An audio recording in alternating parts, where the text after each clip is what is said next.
तो आइए अब समझते हैं मार्केट कैप को।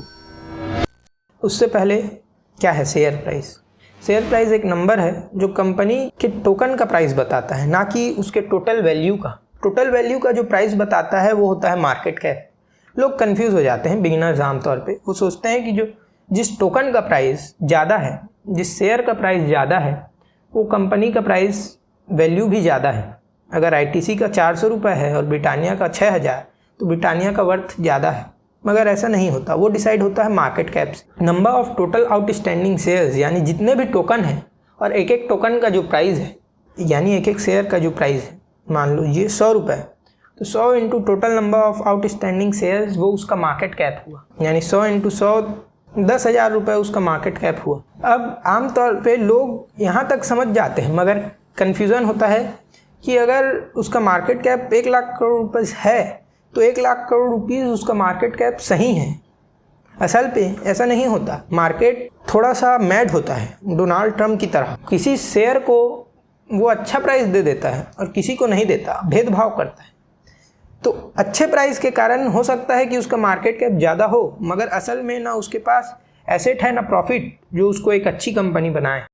अब मार्केट कैप के बेसिस में कंपनीज को डिवाइड किया जाता है, large cap, mid cap, small cap और nano cap, micro cap. Large cap वो कंपनीज होती हैं जिनको आप या तो एक क्लासिफिकेशन है कि निफ्टी टॉप 100 की कंपनीज, या तो 25,000 करोड़ से ज़्यादा मार्केट कैप की कंपनीज। लार्ज कैप आमतौर पर बहुत कम वॉलेटाइल होते हैं, ज़्यादा वॉल्यूम के होते हैं और बहुत कम रिस्की होते हैं, मगर इनमें रिटर्न भी कम होता है, ये आपने सुना हो। मगर ये जरूरी नहीं है। इसका उदाहरण था एनवीडिया।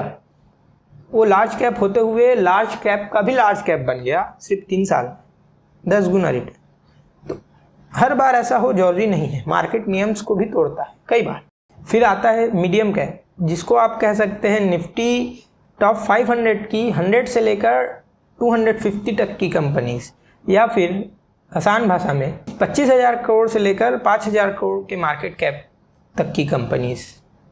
ये लार्ज कैप से ज़्यादा वॉलेटाइल होते हैं, थोड़े कम वॉल्यूम के होते हैं, मगर आपको फ़र्क नहीं पड़ता क्योंकि आपका पैसा उतना बड़ा नहीं है। इसमें इंस्टीट्यूशन इन्वेस्टर्स भी कम होते हैं, ये ज़्यादा गिरते हैं मार्केट क्रैश में और रिटर्न भी ज़्यादा देते हैं आमतौर पर। और उसके बाद आता है स्मॉल कैप।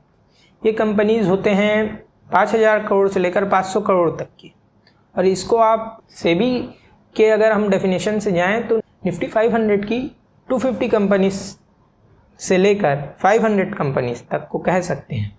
ये सबसे ज़्यादा वॉलेटाइल होते हैं। जब मार्केट गिरता है तो ये सबसे ज़्यादा गिरते हैं। कुछ उदाहरण आपके सामने हैं। और जब मार्केट चढ़ता है तो भी ये सबसे ज़्यादा चढ़ने वालों में से होते हैं।